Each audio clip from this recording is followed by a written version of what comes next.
some hold Latin really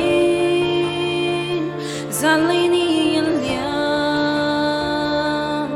Siseke Kanuna Tudna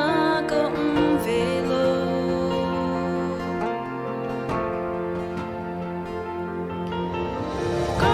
Tana katong tiang rana tong mani kathasang ni at salo tiang tuar mani katsasong tagboy na sinag at linglo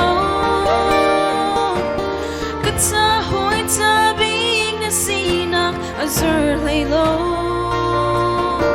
napyakambang kapong sung sa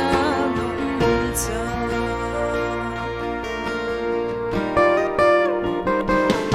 at sana hernak basulay at sana lom ngang niat lang lay si sezay tilman sung zali na munlay lo hoy dong zong Rona company lay her na I love it lay low kan khuato nak vlei tu du tlo na kasita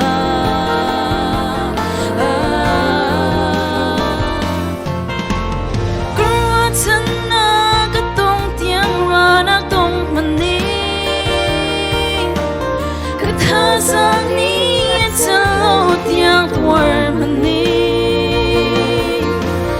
Katsasong tagboy na sinag at linglo Katsahoy tabig na sinag azur laylo Napyakambang kaponga sung sa nung ta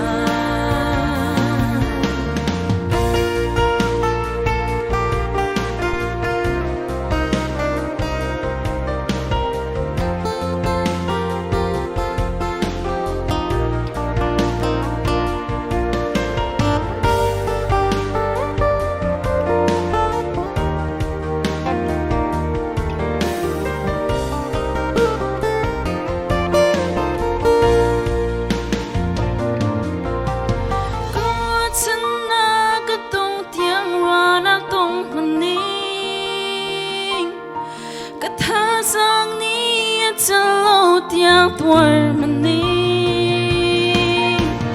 Katsasong tagboy na sinag at linglo Katsahoy tabig na sinag azur laylo Napyakambang kaponga sung sa noong ta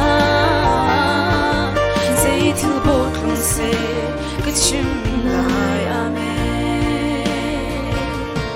Zay tilbot lang se Kachim lai